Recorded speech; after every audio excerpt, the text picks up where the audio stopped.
Alisdair great.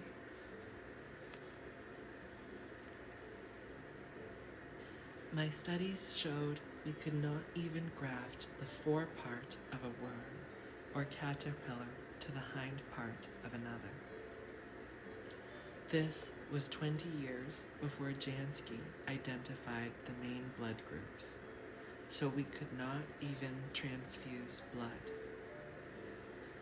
I classified my experience of the rabbits as a hallucination based on a natural coincidence and provoked by something hypnotic in Baxter's voice.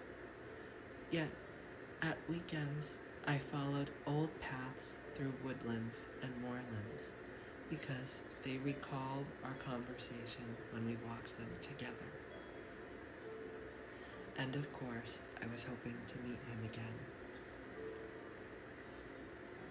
One cold, bright Saturday, when winter was becoming spring, I walked up Sachi Hall Street and heard what at first seemed an iron-shod carriage wheel scraping a curbstone. A moment later, I recognized a familiar voice saying, "Bulldog McCandless, how is my bulldog this weather?"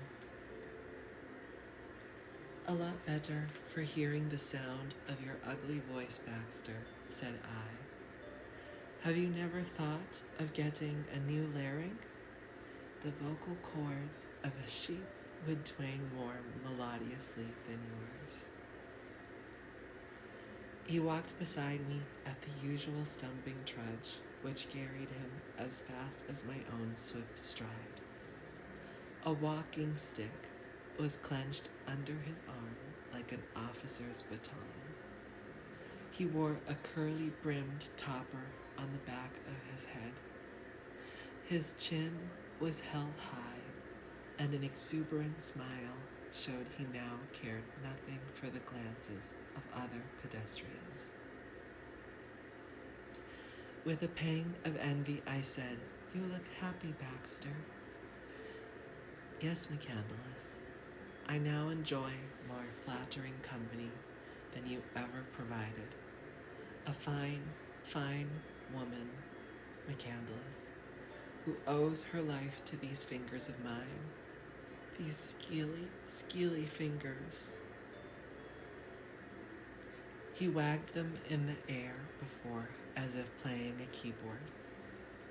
"I was jealous," I said. "What did you cure her of?" "Death." "You mean you saved her from death?" "Partly, yes, but the greatest part is a skillfully manipulated resurrection." "You don't make sense, Baxter."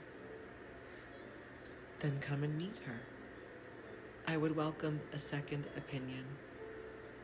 Physically, she is perfect, but her mind is still forming. Yes, her mind has wonderful discoveries to make. She knows only what she learned in the last 10 weeks. But you will find her more interesting than Mopsy and Flopsy put together."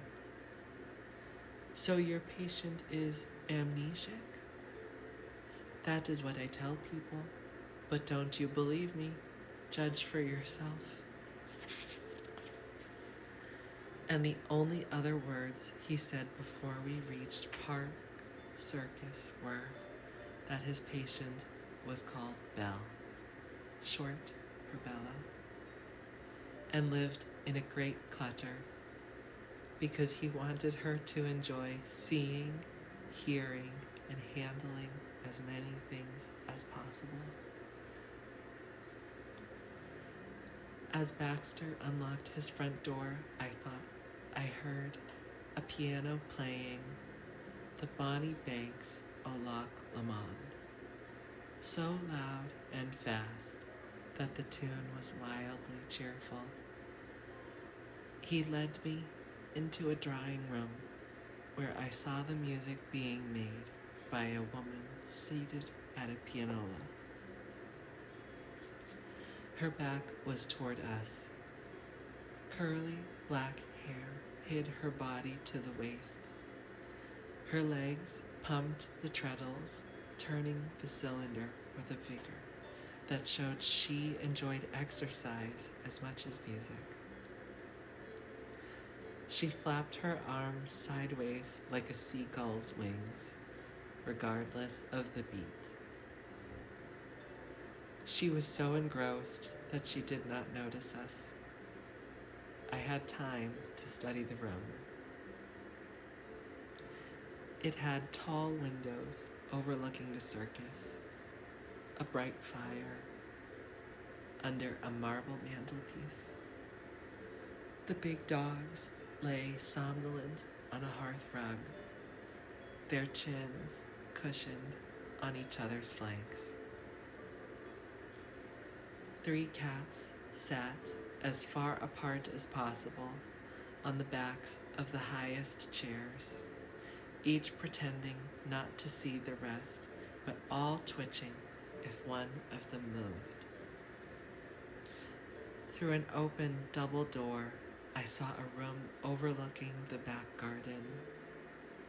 And by the fire in this room, a placid elderly lady sat knitting. A small boy played with toy bricks at her feet. 2 rabbits sipped milk from a saucer. Baxter murmured that the lady was his housekeeper, the boy her grandson. 1 rabbit was pure black, the other pure white.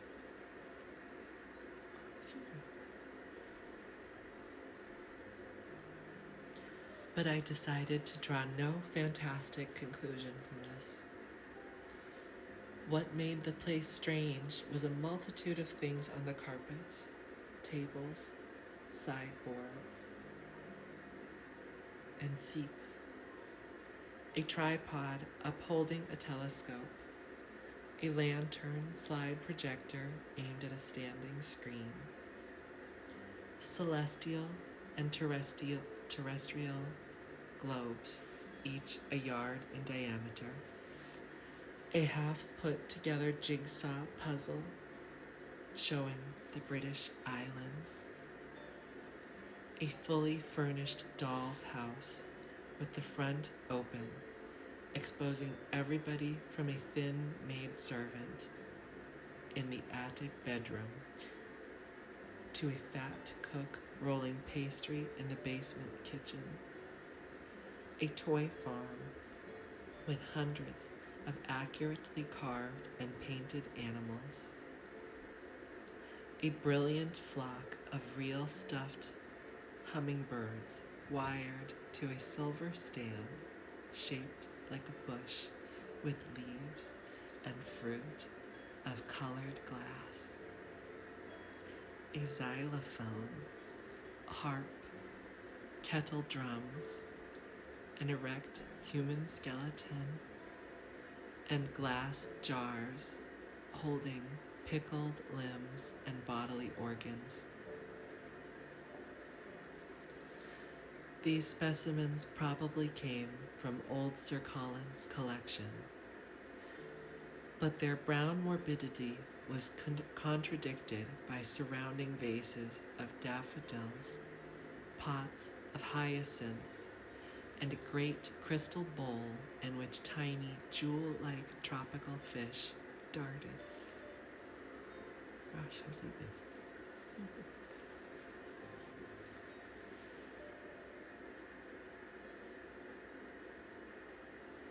Many books were propped open at vivid illustrations. I noticed a Madonna and Child, Burns stooping to a field mouse, the fighting Temeraire towed to her last birth, and kobolds discovering the skeleton of the Ichthyosaurus in a cavern under the Harz Mountains. That's where we'll leave off for now. I'll see you guys in the next part. Much love.